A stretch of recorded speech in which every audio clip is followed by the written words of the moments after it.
kita nggak bisa melihat bahwa Anies Muhaimin antitesa dari Prabowo Gibran, nggak ada. Sama sekali tidak ada kelihatan seperti itu. Yang sekarang itu mengemuka, saya lihat paling orang akan menunggu program mana yang paling pragmatis, yang paling rasional, dan paling menguntungkan buat masyarakat. Assalamualaikum Akhi Sahrul. Waalaikumsalam, Bang Amin. Pernah menjadi Ketua Umum PBHMI MPO periode kapan itu Pak Sahrul? Periode 2007-2009, Bang. Masih sering menulis? Alhamdulillah masih sering menulis buku. Pantas tajam pandangannya ya. Nah ini Pak Sahrul, kita mau tanya nih. Pasca penetapan dan pengambilan nomor urut pasangan calon presiden dan wakil presiden di KPU semalam, ya. Bagaimana Anda melihat peta kekuatan paslonnya? Siapa yang paling terkuat ini? Tentu saja saya melihat bahwa pasangan Prabowo Gibran jauh lebih unggul dibandingkan dua pasangan yang lainnya. Parameternya? Parameternya kita lihat dari survei-survei yang sudah dirilis beberapa belakangan ini, bahwa kita ketahui survei itu adalah indikator dari pilihan masyarakat. Itu yang pertama. Yang kedua, dari segi komposisi tim sukses dari ketiga pasangan ini, tampaknya pasangan Prabowo Gibran memiliki keunggulan jauh lebih daripada tim sukses yang lain. Dilihat dari mana komposisinya? Misalnya gini, susunannya. Misalnya dari segi kapasitas orang-orang yang berada di dalam tim sukses itu. Unsur-unsurnya ya? Unsur-unsurnya, misalnya dari unsur tokoh masyarakat, unsur purnawirawan, unsur pengusaha, unsur akademisi dan lain-lain. Di dalam komposisi tim sukses Prabowo Gibran itu lengkap, komprehensif, melampaui yang lain-lain lah. Jadi istilah mesin dozer lah ya, mesin besar ya, kekuatan besar. Jauh lebih unggul dibandingkan yang lain. Kemudian pilihan isunya, apa cukup menarik dari pasangan Prabowo Gibran nih? Seperti rekonsiliasi, kemudian persatuan, pemilu damai, itu cukup menarik nggak? Minat antusias masyarakat? Sebenarnya itu tidak baru isu itu. Cuman yang orang lihat dari pasangan Prabowo dan Gibran ini adalah pasangan yang didukung oleh presiden yang masih menjabat hari ini. Dan presiden hari ini adalah presiden yang paling populer sepanjang sejarah. Kekuatan itu melimpah ke pasangan Prabowo Gibran. Karena itulah yang membuat pasangan ini orang melihat pasangan yang lebih unggul dibandingkan yang lain. Karena dianggap berkelanjutan, dan memiliki kesempatan jauh lebih luas ketimbang pasangan-pasangan lain. Baik, dengan waktu yang masih tersisa 4 bulan lagi, Februari ya, akan dilakukan pencoblosan.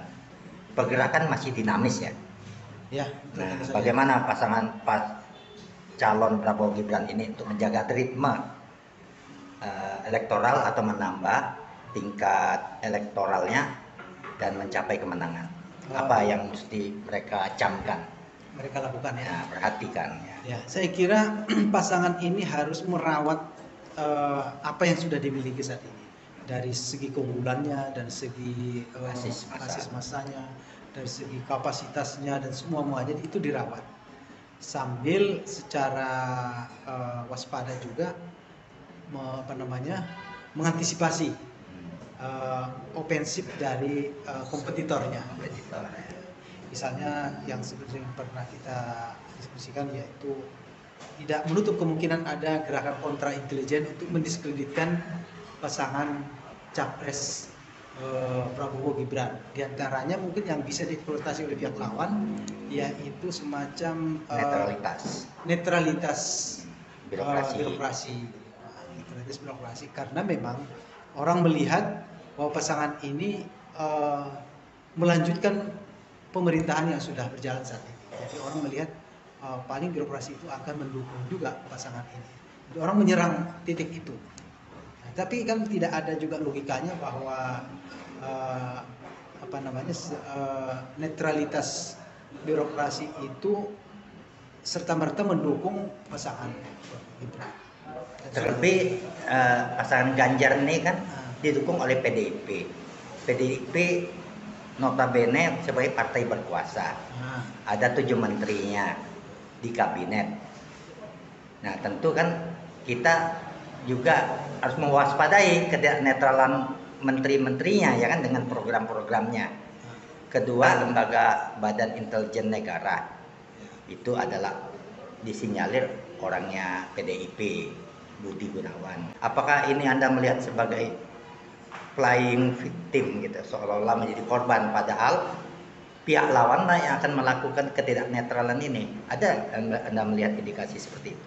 Belajar dari kompetisi-kompetisi pilpres sebelum-sebelumnya itu, mulai dari zaman SBY sampai zaman terakhir, metode playing victim itu tidak menutup kemungkinan dilakukan oleh siapapun dari manapun untuk mengeruk keuntungan politik. Nah, jadi kalau disinyalir justru yang melakukan playing victim ini adalah kompetitornya Prabowo Gibran, bisa saja hal itu terjadi karena memungkinkan, karena tidak seluruh birokrasi itu mutlak dikuasai oleh pemerintahan yang ada. Karena ini kabinetnya kan campur baur kan, ya. Sharing kan kabinetnya. Dan sampai hari ini beberapa pos-pos penting itu masih dikuasai oleh PDIP, kan itu realnya. Oke, bahkan di pasangan Anies pun ada di kabinet ya. Ada. Nasdem ya kan? Ada Nasdem. Ada 3 menteri di sana kan? Ya. Ada PKB juga masih ada. Ada ya kan? Nah kemudian bagaimana antisipasi nih? Apakah masyarakat itu paham dengan konstelasi seperti ini? Masyarakat kita ini tentu saja beragam. Beragam secara literasi politik maupun beragam secara pengalaman politik, macam-macam beragam. Masyarakat awam pada umumnya tidak mengerti sejauh mana detail playing victim, macam-macam kompetisi-kompetisi semacam itu. Saya kira seperti itu masyarakat kita.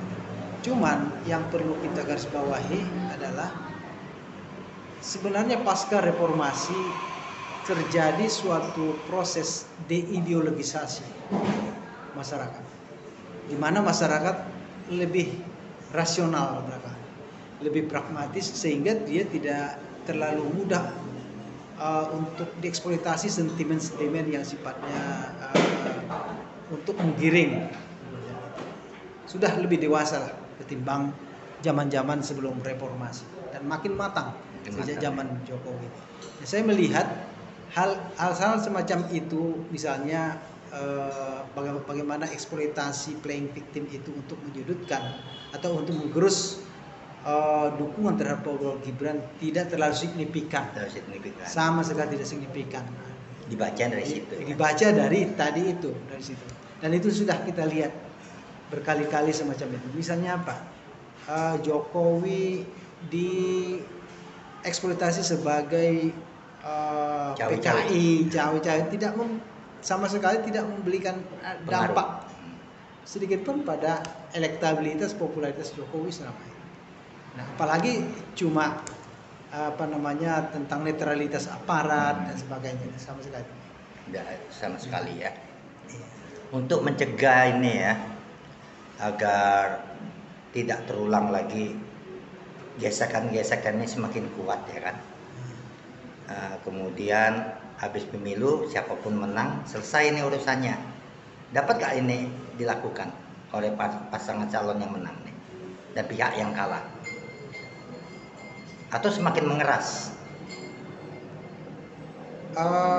Peluang terjadinya gesekan atau benturan dari setiap basis massa antar kompetitor ini dalam konteks pilpres hari ini, saya kira relatif lebih soft, lebih aman ketimbang tahun 2019. Apa itu alasannya? Alasannya gini, isu sekarang agak jauh dari isu agama. isu sekarang adalah tampaknya isu lebih bersifat programatik nih. Nah, kan? Isu sentimen berbasis ideologi sama sekali tidak kelihatan di Pilpres kali ini. Karena masing-masing komponen agama hampir semua terakomodir di setiap pasangan capres itu. Nah, siapa yang bisa menyangkal bahwa pasangan Prabowo Subianto tidak akomodir terhadap Islam? Tidak, banyak beberapa partai Islam masuk di dalamnya. Demikian juga dengan pasangan Ganjar Pranowo dan Mahfud. Demikian juga pasangan Anies dan Caimin.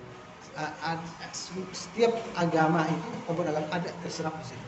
Jadi saya melihat dibandingkan tahun 2019 dengan 2024, prospek untuk benturan atau gesekan antar pendukung itu jauh lebih kecil. Yang sekarang ini orang lihat adalah kompetitornya bukan antara Anies dan Prabowo, tapi belakangan mulai berdinamika antara Ganjar Pranowo Mahfud dengan Prabowo Gibran. Nah, kalau kita lihat dari segi basis massa, ini basis massa yang relatif sama, relatif sama, dan sangat sulit untuk benturan secara keras, agak sulit dan tidak. Saya tidak melihat prospek benturan itu seperti tahun 2019. Tapi saya lihat, saya pada baca di media online ya, bahwa akan dilakukan istimewa ulama lagi di Bogor. Jika hal ini terjadi lagi, dieksploitasi lagi, akan terjadilah friksi politik identitas ini mengemuka. Ya, namanya kompetisi, memang setiap pihak mencari jalan untuk mengeksploitasi keadaan untuk keuntungan politik mereka. Dan kalau itu dieksploitasi kembali tentang sentimen Islam, kemudian arahnya jelas, maksudnya untuk mendukung salah satu pasangan tertentu, saat ini kehilangan relevansinya. Kenapa kehilangan relevansi? Karena nggak punya antitesa dari pasangan yang diuntungkan itu. Kita nggak bisa melihat bahwa Anies Muhaimin antitesa dari Prabowo Gibran, nggak ada, sama sekali tidak ada kelihatan. Yang sekarang itu mengemuka, saya lihat paling orang akan menunggu program mana yang paling pragmatis, yang paling rasional, yang paling menguntungkan buat masyarakat, dan paling stabil. Nah, di situ saya melihat kemenangan Prabowo Gibran itu harus secara gentleman kita akui lebih memungkinkan. Karena kenapa? Orang sudah rasakan program selama pemerintahan, dan Prabowo sampai hari ini masih incas dalam jajaran pemerintahan itu. Orang akan terus menunggu bagaimana IKN lanjutannya seperti apa. Itu dari sisi pihak swasta tuh. Terus dari sisi pihak masyarakat bawah masih menunggu bantuan sosial yang sudah digelontorkan selama ini berlanjut apa tidak, sejauh mana. Nah, orang menunggu seperti itu. Jadi peluang Prabowo Gibran lebih besar kemenangannya. Ya, harus terus terang kita lihat, memang nggak bisa kita nutup mata bahwa peluang Prabowo Gibran lebih luas, lebih memungkinkan ketimbang yang lain karena beberapa faktor yang tadi itu.